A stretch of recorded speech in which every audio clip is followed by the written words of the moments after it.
La stratégie de domination rapide, plus connue sous le nom de choc et effroi, nécessite l'emploi d'armes parmi les plus efficaces au monde. Une grosse explosion, un gros boom. Elles doivent être assez puissantes pour écraser physiquement et psychologiquement l'adversaire. Il est capable de tout à n'importe quel endroit de la planète. La surprise est également un facteur crucial. À quelle vitesse ces armes peuvent-elles être déployées et quelle est leur portée? Décoller d'un porte-avions, ça vaut toutes les montagnes russes du monde.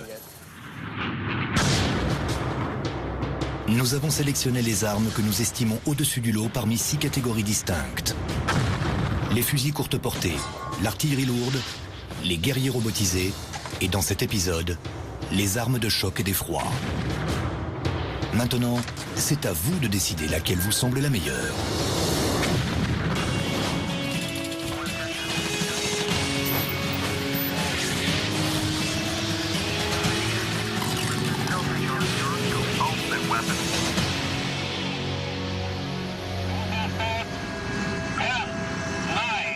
Quoi de mieux qu'un compte à rebours pour commencer notre classement?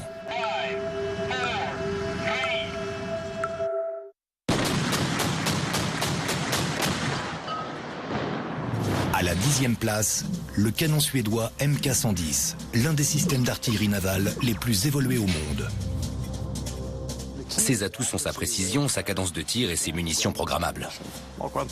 Le 110 est un canon naval ultramoderne, conçu pour s'attaquer à toutes les menaces navales imaginables. Les canons navals traditionnels sont très efficaces contre de grosses cibles lourdement blindées. Mais les menaces modernes vont des petites embarcations très maniables aux drones automatisés ultra légers. Et le Mark 110 a donc été conçu pour être plus polyvalent. 220 coups par minute, c'est une cadence exceptionnelle. Il est doté de munitions intelligentes. Elles s'adaptent au type de menaces rencontrées, que ce soit des missiles anti-navires ou des cibles de surface. Mais il est également très fiable, ce qui est capital. Ces munitions forment l'élément clé de ce canon multifonction. Grâce à sa portée de 14 km et demi et à ses obus contenant 8000 fragments en tungstène préformés, ses effets sont dévastateurs. C'est comme un tir de fusil. Même sur une cible très mobile, la pluie de plomb qu'il envoie est dévastatrice. Son obus de 57 mm n'est pas gros selon les standards de la marine. On pourrait croire que cela prive le canon du facteur d'intimidation dans le principe du choc et de l'effroi. Mais le détonateur intelligent peut être programmé selon 6 réglages différents. En mode explosion aérienne, l'obus saute au-dessus de la cible et l'inonde d'une pluie mortelle de fragments de tungstène. Toutes les cibles molles du bord sont alors détruites, mais le navire en lui-même reste intact. Ce mode rend l'obus absolument impossible à brouiller. Même les contre-mesures électroniques ne fonctionnent pas. 3 modes de proximité distincts utilisent un radar pour déclencher la fusée lorsque l'obus s'approche de la cible. Il perçoit les réflexions des signaux qu'il envoie devant lui. Si une cible est proche, cela déclenche la détonation. Pour les cibles fortement blindées, le mode impact fait exploser l'obus au contact pour maximiser les dégâts. Les munitions intelligentes sont le facteur crucial. Nous n'avions jamais rien vu de tel. Le mode de détonation peut même être reprogrammé jusqu'à la mise à feu pour s'adapter à tous les types de menaces et garantir la meilleure efficacité possible. Le Mark 110 a déjà été choisi par l'US Navy pour ses nouveaux vaisseaux de combat en milieu littoral, ainsi que par les patrouilleurs des gardes-côtes américains. Selon nous, le Mark 110 a une excellente puissance de feu, mais le fait qu'il soit installé sur un bateau abaisse ses notes de mobilité et d'intimidation. Il offre avant tout beaucoup de solutions. Quittons la Suède pour nous rendre en Israël où nous attend le numéro 9 de notre classement d'armes de choc et d'effroi, le missile Delilah. Dans la guerre urbaine moderne, il faut savoir détruire les cibles, mais également éviter les dommages collatéraux superflus. Tous les systèmes de missiles avancés sont conçus dans cette optique. Les charges sont réduites au profit d'une plus grande précision, permettant de minimiser les risques de dégâts involontaires.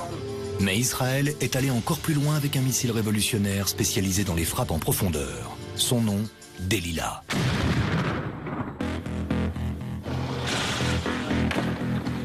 Une fois sa cible repérée, le missile Delila peut attendre la confirmation de son identité avant d'enclencher son attaque. Cette intervention humaine minimise grandement les risques d'erreur. Il s'agit d'un missile de précision doté d'une capacité d'attente. Un bon avion équipé d'une bonne arme, c'est ce qui offre le meilleur avantage. Il est très petit, sa charge n'est que de 30 kg.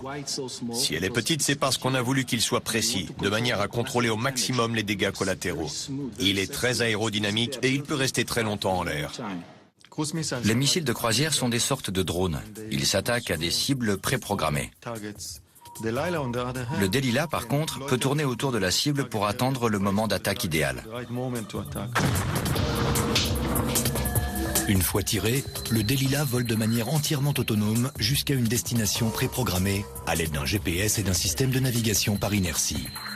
Une caméra installée dans le nez du missile localise une cible pouvant se trouver jusqu'à 16 km plus loin, puis en transmet une image vidéo à la base.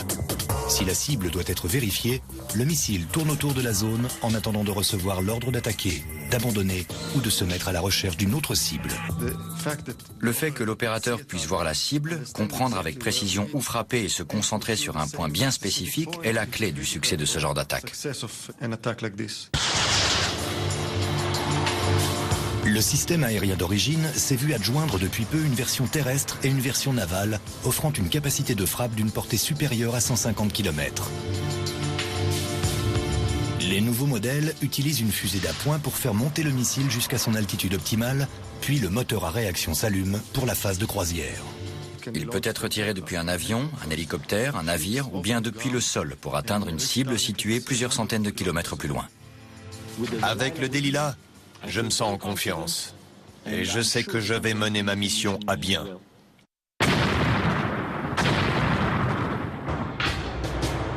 Malgré sa grande précision, la petite charge de 30 kg du Delila et sa faible portée réduisent ses capacités de choc et d'effroi. Le missile intelligent d'Israël ne prend donc que la 9e place de notre liste. À suivre, notre compte à rebours continue avec une bombe emblématique, mais aussi avec un avion capable de tous les exploits pyrotechniques.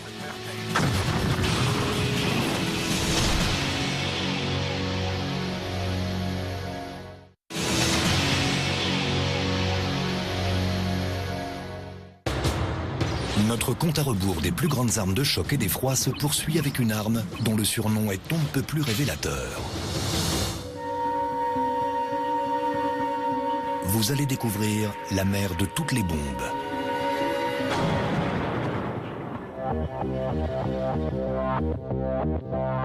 C'est en effet le surnom que ses créateurs ont donné à la Moab, ou bombe de destruction massive par souffle. Elle est incroyablement puissante. Il s'agit de l'arme conventionnelle la plus massive jamais construite, si l'on s'en réfère à la quantité d'explosifs transportés.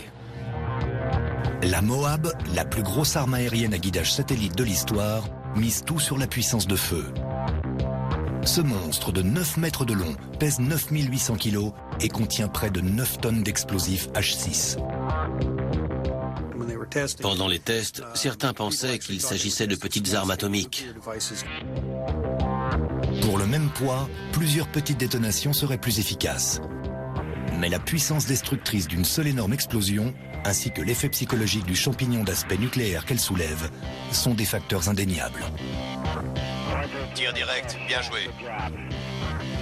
Vous en larguez une et vous anéantissez une cible de taille conséquente en une seule fois. C'est la spécialité de cette bombe. Et elle le fait très bien. L'impact psychologique de la Moab lui vient de l'engin qui l'a précédé, une bombe de 6800 kg appelée Blue 82. Très utilisée au Vietnam, elle était surnommée la faucheuse de Marguerite. Sa mission première était de dégager des zones dans la jungle pour créer des aires d'atterrissage d'hélicoptères. On larguait une faucheuse de Marguerite en plein milieu de la jungle pour permettre aux hélicoptères de se poser. C'était très dangereux pour toutes les personnes proches du site de l'explosion. Mais ensuite, la faucheuse de Marguerite est devenue une arme avant tout psychologique. Le premier test grandeur nature de la Moab a eu lieu sur la base aérienne d'Eglin le 11 mars 2003, 9 petits mois après le début de son développement. Elle est larguée de l'arrière d'un C-130 comme celui-ci. La rampe s'ouvre et une plateforme standard apparaît. Le parachute tombe en premier et entraîne la plateforme derrière lui. Ensuite, la bombe se détache de la plateforme et continue sa chute. Contrairement à la faucheuse de Marguerite, la Moab est dotée d'un système de guidage. Pendant son vol, qui peut se poursuivre sur plus de 5,5 km, le GPS et les gyroscopes internes guident la bombe vers la cible, au-dessus de laquelle elle explose juste avant l'impact. Les fusées touchent le sol en premier et font exploser la charge principale avant le contact. Cette détonation au-dessus du sol augmente énormément le rayon de destruction de la bombe. Cela nous permet de maximiser l'onde de choc de l'explosion. De plus, cela évite de répandre des débris du sol autour d'un point d'impact.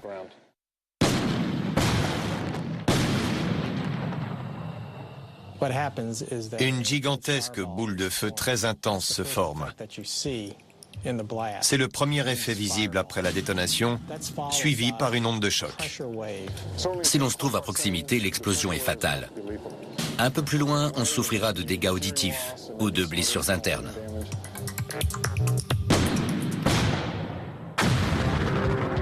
Malgré l'explosion massive qu'elle génère, c'est à la force de son impact psychologique que la Moab doit sa notoriété. Elle a changé le visage des combats, dans le sens où l'on n'a plus besoin de s'engager sur les champs de bataille et d'utiliser des munitions de précision. L'effet psychologique s'avère parfois suffisant.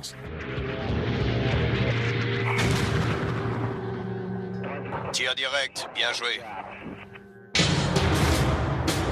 La Moab est difficile à transporter et sa portée est relativement faible. Mais elle atteint la note maximale dans les domaines de la puissance et de l'intimidation.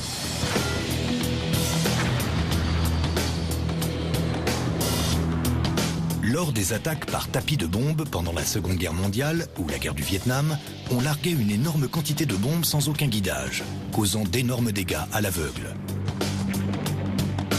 Aujourd'hui, le mot-clé est la précision. Il s'agit de mobiliser juste assez de puissance pour détruire la cible visée et rien de plus. La SDB, ou bombe de petit diamètre, est un missile autoguidé conçu pour minimiser les dommages collatéraux. Elle prend la 7e place de notre classement. La bombe de petit diamètre est l'arme à guidage de précision la plus récente de l'armée de l'air. Comme son nom l'indique, elle est très petite.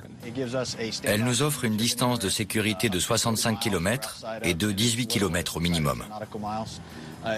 Elle propose également des options suivant le blindage de la cible, ce qui nous donne une grande flexibilité en opération. Longue de moins d'1,80 m, la SDB permet au bombardier d'emporter plus de munitions. Et il peut ainsi s'attaquer à plus de cibles. Cela augmente le taux de frappe par mission et optimise la portée effective. De plus, elle est très précise. Avant le décollage ou même en plein vol, les coordonnées de la cible sont entrées dans la bombe. On peut la larguer même si on s'éloigne de la cible. Sa conception et son GPS lui permettent de faire demi-tour et de repartir vers la cible. Une SDB ne pèse que 115 kg, soit 2 fois moins que la Mark 82, la plus petite bombe utilisée jusque-là par l'US Air Force. Mais comme on peut en transporter 4 fois plus, la SDB augmente très sensiblement le taux de frappe effective. Pouvoir multiplier par 4 la force de frappe est un énorme avantage pour l'Air Force. Ces avions peuvent toucher 4 fois plus de cibles par sortie grâce à la SDB. Ce jet peut emporter plusieurs SDB. Les données nécessaires sont fournies par les détecteurs embarqués ou extérieurs, ce qui nous permet de toucher différentes cibles avec une précision millimétrique. Pour tirer le meilleur parti de cette précision, la SDB comporte moins d'explosifs que les bombes du passé. La bombe de petit diamètre nous permet de ne toucher par exemple qu'une pièce bien précise d'un immeuble, où qu'elle se trouve à l'intérieur. On peut y envoyer la SDB sans démolir tout le bâtiment. Le détonateur peut être réglé selon différents modes. de l'explosion aérienne à la détonation à l'impact. La fusée située à l'arrière de l'ogive est dotée d'un interrupteur capable de détecter le moment de l'impact. L'explosion peut être déclenchée à l'impact ou retardée, par exemple lorsqu'il s'agit de percer un blindage, pour que la bombe n'explose qu'une fois à l'intérieur de la structure. En mode retardement, la SDB peut pénétrer près d'1 mètre de béton armé avant d'exploser. Dans beaucoup de situations de combat, on doit renoncer à frapper la cible par crainte que le souffle généré par la plupart des armes modernes endommage trop de bâtiments et blesse ou tue trop de civils. La SDB minimise les dégâts collatéraux et permet donc de frapper la cible sans présenter de danger pour la population civile. Une SDB courte portée ne transporte que 20 kg de tritonal, un mélange très explosif. Et son facteur d'intimidation est donc relativement restreint. Mais sa petite taille et son faible coût permettent de multiplier par 4 sa puissance de feu.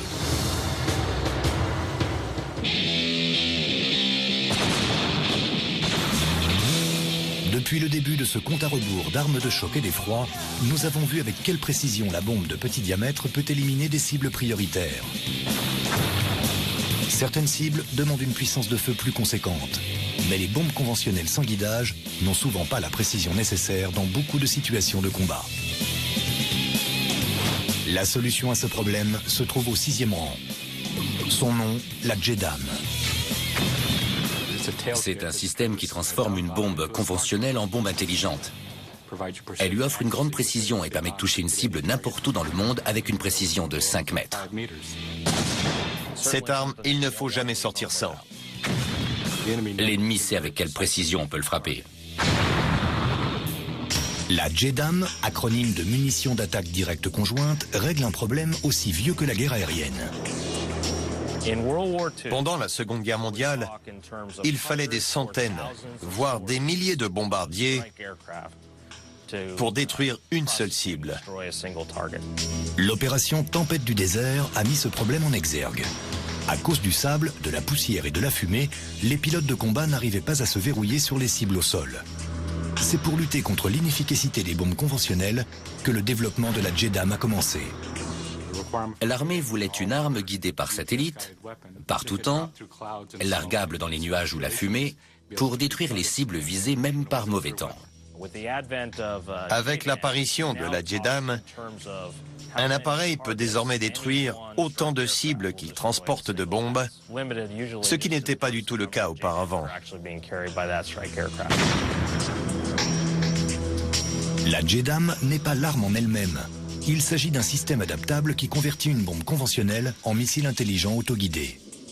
Ce que nous voyons ici, c'est la section arrière de l'arme. Elle est constituée d'un récepteur GPS et des composants informatiques embarqués de son système de guidage. Avec une portée de 29 km depuis le point de largage, la JDAM est très efficace contre les objets immobiles. Mais pour les cibles se déplaçant rapidement, les concepteurs ont dû aller encore plus loin. Nous avons installé une tête chercheuse laser dans le nez du système pour créer une JDAM laser. La bombe peut donc se diriger grâce aux données GPS, mais l'équipage peut aussi désormais désigner une cible mobile au sol, afin que la bombe modifie son guidage et vise cette nouvelle cible, ce qui signifie qu'elle n'est plus confinée aux simples cibles fixes.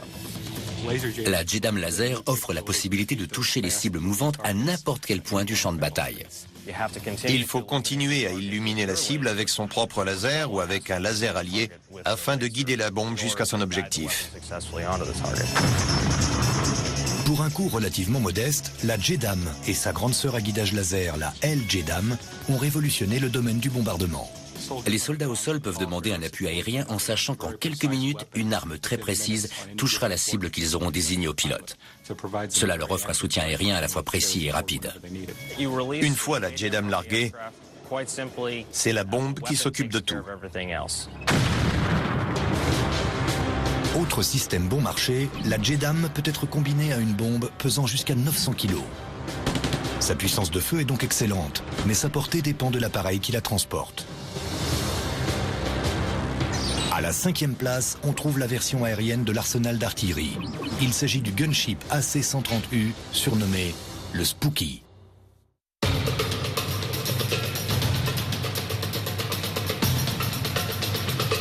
La présence d'une canonnière volante lourdement armée au-dessus d'une zone de conflit offre un grand avantage militaire et psychologique.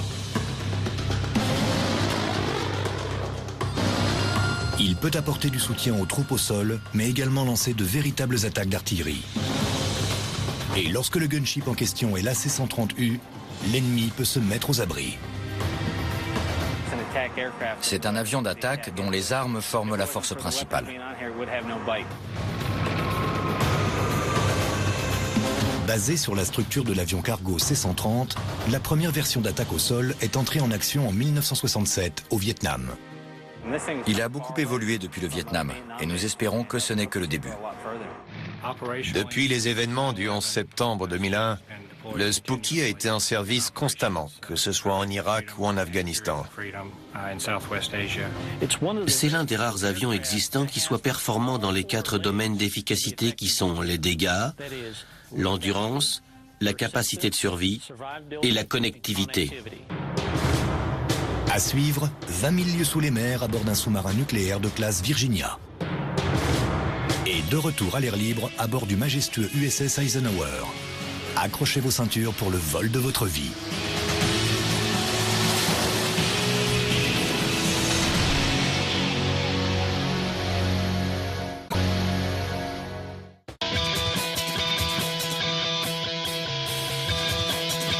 Pour ce qui est de la capacité de dégâts, le Spooky est doté d'un arsenal impressionnant. Voici notre canon de 25 mm. Nous transportons 3000 cartouches à bord. Il tire à une cadence de 1800 coups par minute. L'avantage de ces munitions à faibles dégâts collatéraux, c'est qu'elles fonctionnent aussi bien en race campagne qu'en environnement urbain. Notre canon à 350 coups minute est incroyable. Nous avons également un canon Bofors de 40 mm. Nous transportons 256 obus à bord. Sa cadence de tir est de 100 coups par minute. Les obus de 40 mm se présentent par lame chargeur de 4. C'est comme cela qu'ils sont chargés dans le canon. Voici le canon Howitzer de 105 mm, pour lequel nous disposons de 100 obus. Le chargement est manuel. Nous tirons entre 7 et 8 coups par minute. C'est mon arme préférée, à cause de l'interaction manuelle requise et de son côté spectaculaire. Les dégâts sont causés par son énergie explosive et par l'expulsion de ses fragments métalliques. Lors du tir, le canon fait dévier la queue de l'appareil d'un peu plus d'1 mètre. Il libère une pression d'environ 5 tonnes et demie, avec un vacarme assourdissant dans l'avion. On a beau avoir l'habitude, on sursaute toujours lorsqu'il se déclenche.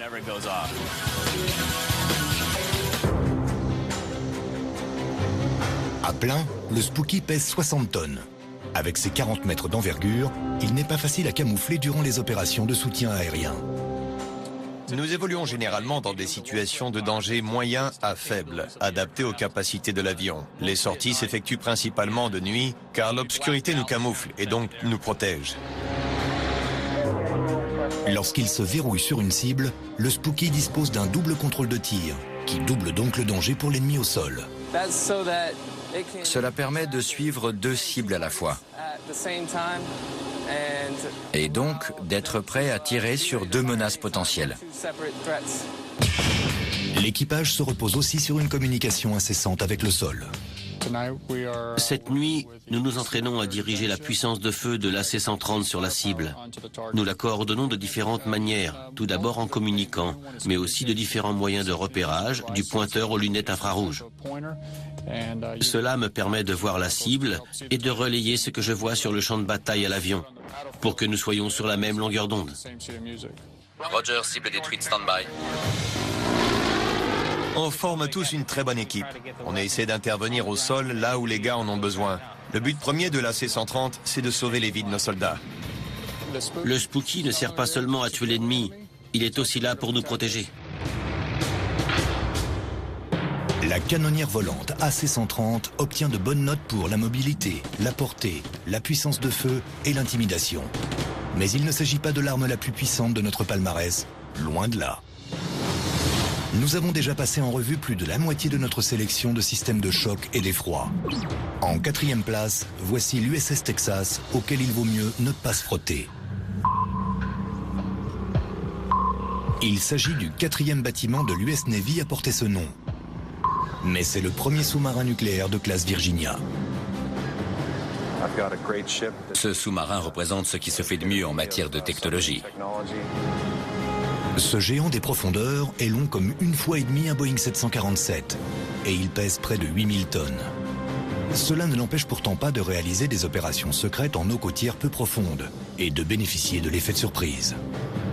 Le sous-marin de classe Virginia est le premier système de toutes les branches de l'armée américaine réellement optimisé pour le milieu opérationnel qui sera le plus courant au XXIe siècle, c'est-à-dire des eaux peu profondes en bordure des côtes. Même à 25 nœuds, le Texas est plus silencieux que la plupart des sous-marins avançant à 5 nœuds. Des mesures de furtivité telles qu'un revêtement spécial sur la coque et des amortisseurs sous les planchers lui offrent une discrétion insurpassable. Grâce à leur capacité d'évolution quasi indétectable en terrain ennemi, les sous-marins ont toujours été une excellente arme d'espionnage. Mais la majeure partie des innovations sont beaucoup plus techniques. La salle de contrôle contient énormément d'écrans d'ordinateur. Il n'y a plus aucun compteur, plus aucune jauge analogique. On se sent dans la peau d'un pilote d'avion. Il n'y a aucun hublot, aucun paysage à voir. La salle de contrôle comporte plus de 70 écrans, chacun montrant des données cruciales. L'officier de pont m'a donné une profondeur à maintenir. Je dois également maintenir le cap et j'ai donné des instructions pour que la vitesse reste stable au fil des manœuvres. Tout cela apparaît sous mes yeux sur cet écran. Ici le périscope numéro 1. Périscope sorti. Vitesse. Tous les postes, vérifiez profondeur périscope. À vos ordres. Pilote, en avant un tiers. La technologie a même remplacé l'élément le plus emblématique d'un intérieur de sous-marin, le tube poli du périscope. Le Texas est doté d'un mât photonique extérieur, autonome par rapport à la coque. Aucun contact. Rentrez le périscope. Mais toute cette technologie complexe ne servira à rien sans capacité d'attaque. Chargé. Tube 1. De ce côté, le Texas ne manque ni de force de frappe, ni d'impact technologique. L'un des avantages du Texas et des sous-marins de classe Virginia, c'est qu'ils transportent des armes très variées. Nous pouvons entreposer jusqu'à 24 armes qui peuvent être des torpilles classiques ou des missiles terrestres Tomahawk. Mise à feu, tube 2. Pour les attaques à courte portée, le Texas déploie des torpilles ultramodernes, marque 48, conçues pour frapper les bâtiments, même les plus performants. Lorsque la torpille sort du tube, un câble très mince se déploie pour qu'elle reste en liaison avec le sous-marin. L'opérateur peut ainsi guider la torpille pour lui faire éviter les leurres ou les systèmes de brouillage. Nous pouvons la guider grâce à ce câble, mais c'est malgré tout une arme intelligente et parfaitement autonome. En cas d'attaque longue portée, le Texas se tourne vers son arsenal de missiles Tomahawk de 6 mètres de long, capable de toucher des cibles à plus de 1500 km de distance. Un Tomahawk, c'est un missile tir et oublie.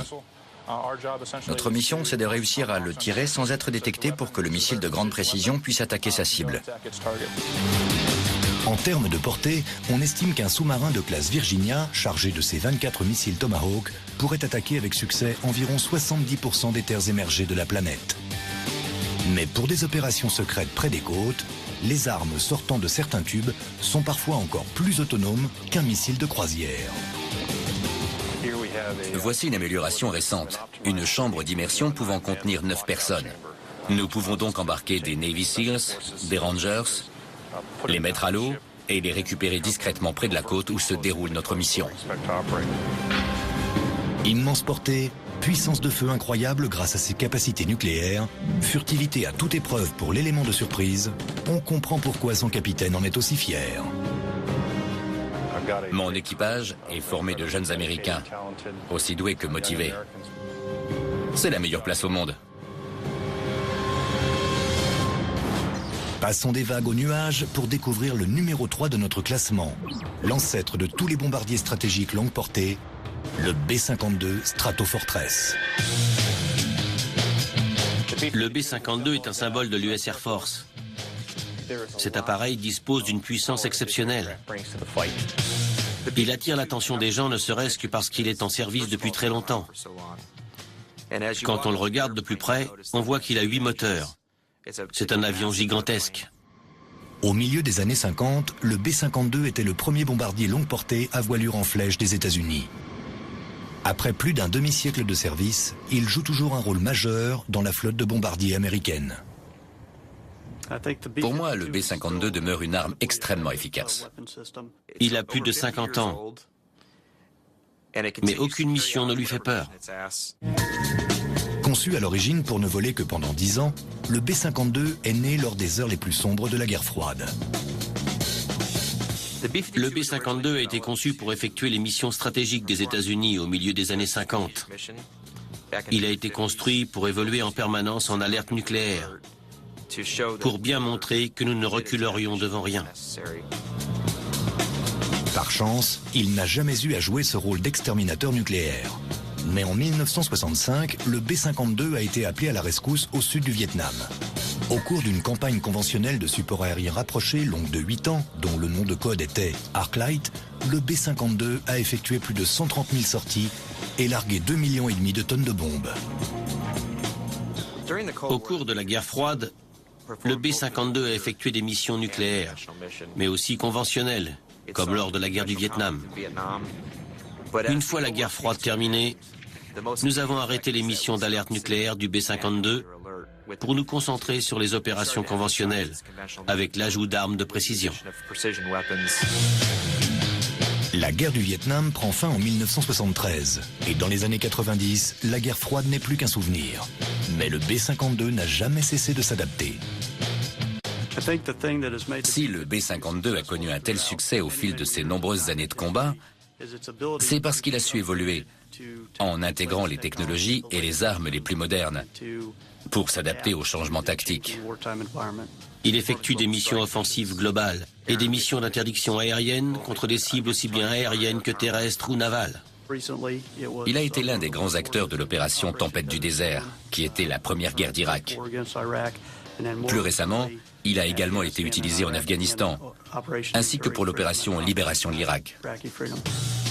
Pour moi, cet appareil s'est bonifié avec l'âge. Avant tout parce qu'il a été modernisé de manière à pouvoir transporter presque toutes les armes employées par l'US Air Force. Cet énorme appareil peut transporter 12 JDAM, soit 11 tonnes, ou encore 16 bombes à fragmentation. Il peut également embarquer toute une gamme de bombes à guidage laser, jusqu'à la Bunker Buster de 2 tonnes. C'est toujours impressionnant de les voir sur un B-52. L'avion est généralement équipé de 3 râteliers à bombes, à l'avant, au centre et à l'arrière. Ils peuvent chacun accueillir 9 bombes. Multiplié par 3, cela fait une capacité de 27 bombes de 200 kg. Le volume et la diversité de l'armement nous permettent de frapper plusieurs cibles de types divers en une seule mission, avec un seul appareil. Même s'il s'apprête à souffler ses 60 bougies, le B-52 est encore loin de la retraite.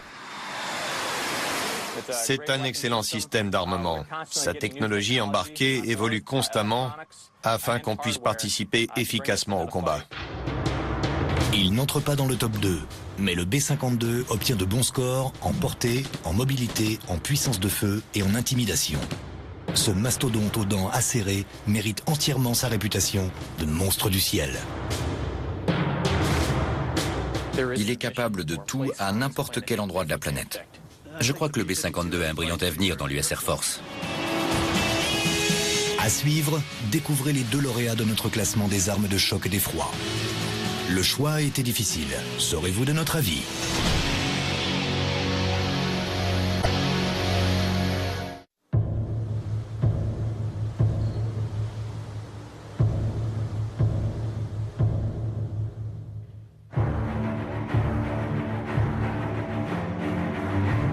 Médaille d'argent de notre classement des armes de choc et d'effroi, l'USS Eisenhower, surnommé Ike, l'un des 10 super porte-avions de classe Nimitz de l'US Navy, capable de transporter 2 escadrilles de chasseurs bombardiers aux 4 coins du globe. Il est aussi long que l'Empire State Building. À pleine charge, il déplace près de 100 000 tonnes d'eau, autant que les plus gros supertankers de l'histoire. Les mots manquent pour décrire ce géant de près de 2 hectares. Aucun navire sur Terre ne dispose d'une telle puissance de feu. Il est aussi haut qu'un bâtiment de 24 étages, grand comme un terrain de football, à son point le plus large du pont d'envol. C'est un navire gigantesque. Baptisé en l'honneur du 34e président des États-Unis, l'USS Dwight E. Eisenhower est entré en service actif voilà plus de 30 ans. Il a été admis au service en 1977, ce qui lui fait aujourd'hui 44 ans. Le Dwight E. Eisenhower est un navire aux capacités exceptionnelles, manœuvré par un équipage formidable de plus de 5000 hommes. Il accueille une soixantaine d'aéronefs de combat. Il est entraîné par 2 gigantesques moteurs nucléaires qui lui permettent de naviguer presque indéfiniment à une vitesse de croisière de plus de 30 nœuds. Nous avons renouvelé son carburant à mi-parcours, en sachant que sa durée de vie est estimée à une 50aine d'années. Un porte-avions Nimitz peut embarquer 45 jets. 700 marins s'occupent en permanence du balai aérien des avions de chasse et des appareils de secours. Lorsque nous tournons à plein régime, le pont d'envol du Dwight E. Eisenhower est un endroit très fréquenté de jour comme de nuit.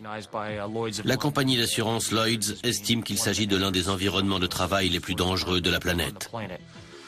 Il y règne beaucoup de bruit et d'agitation. Nos hommes communiquent essentiellement par signaux. Grâce à une formation très poussée et très sévère, toutes nos missions se déroulent de manière professionnelle et en toute sécurité.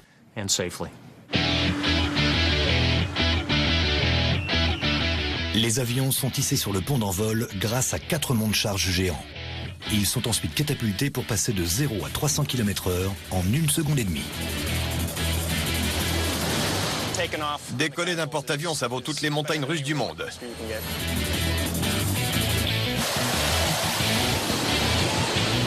Un bâtiment de classe Nimitz peut transporter jusqu'à 90 appareils, dont des hélicoptères, des Prowlers, des Hawkeyes, des Hornets et des Super Hornets.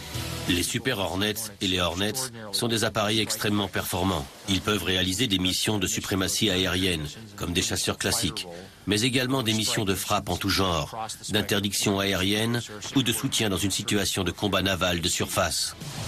Les 11 emplacements d'armement du Super Hornet peuvent accueillir tous les systèmes air-air ou air-sol de l'arsenal américain. L'affichage du casque suit tous les mouvements de la tête du pilote et il n'a qu'à fixer une cible des yeux pour la verrouiller.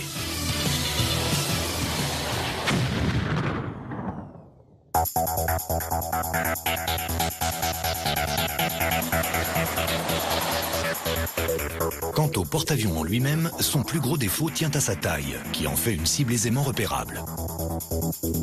Bien entendu, les porte-avions de classe Nimitz sont parfaitement équipés pour se protéger. Il est doté de 2 lanceurs de missiles OTAN, Sea Sparrow, ainsi que de 2 lanceurs d'un missile américain à plus courte portée, mais extraordinairement efficace contre les missiles de croisière. Si l'on ajoute à cela nos 32 mesures d'attaque électronique et notre système de brouillage, on voit que le navire est parfaitement à même de se défendre contre tout type de menace aérienne.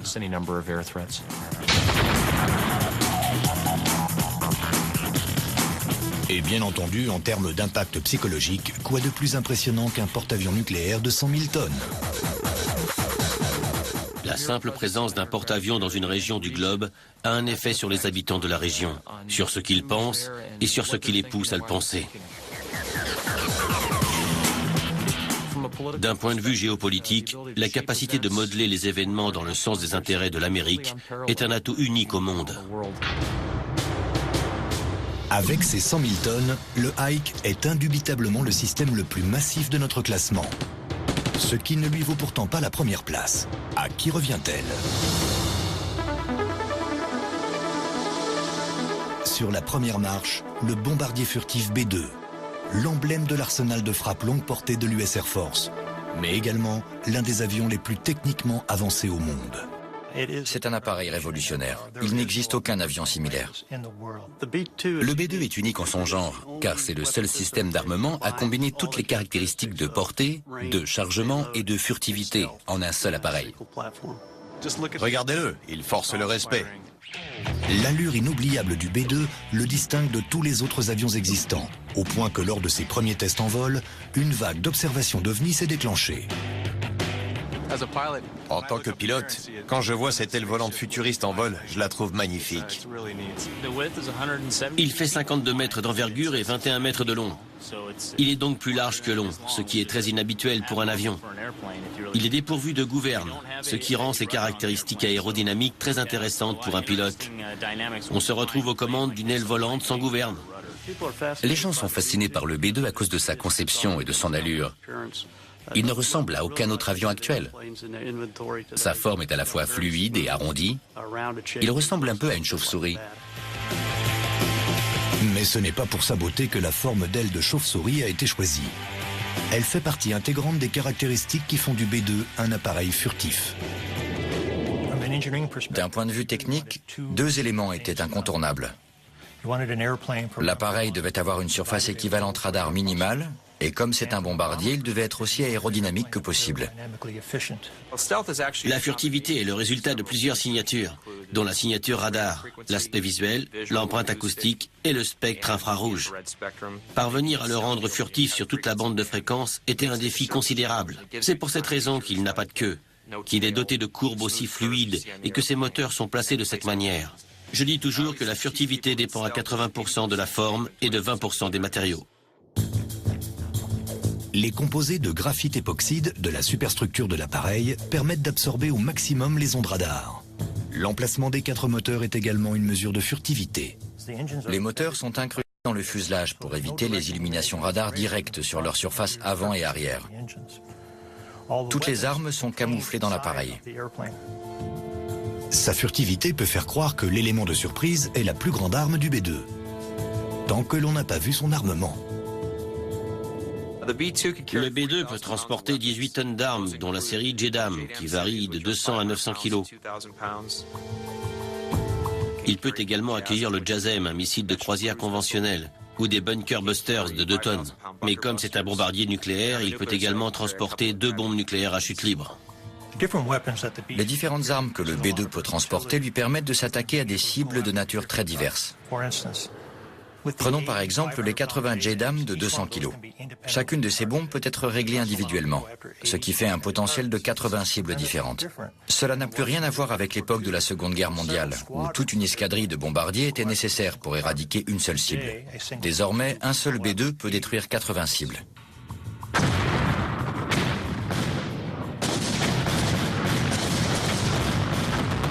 La vitesse subsonique du B-2 le rend très économe en carburant. Et comme il peut se ravitailler en vol, son équipage de 2 hommes peut mener des missions à bien sur toute la surface du globe. Le B-2 est un bombardier intercontinental qui peut faire le tour de la planète s'il dispose d'un ravitaillement adéquat. Il a une autonomie d'une dizaine d'heures et un rayon d'action de 40 000 km. On peut le faire décoller des États-Unis où il est stationné habituellement et lui demander de bombarder une cible à l'autre bout de la planète sans qu'il ait à se poser pour faire le plein ou pour renouveler son arsenal. Cette capacité de ravitaillement en vol permet au B-2 d'obtenir de très bonnes notes en mobilité et en portée. Bien entendu, sa furtivité est indépassable et la richesse de son armement lui donne la note maximale dans le domaine de l'intimidation.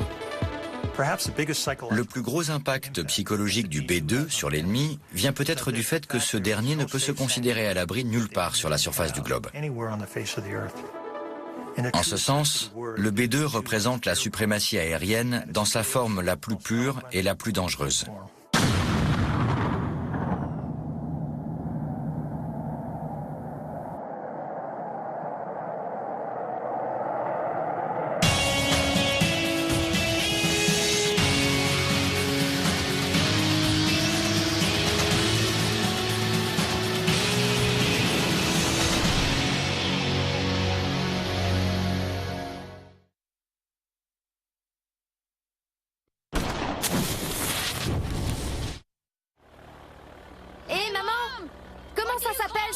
Déjà, c'est le marshalling. C'est le marshalling. J'arrête, je dois te faire pivoter.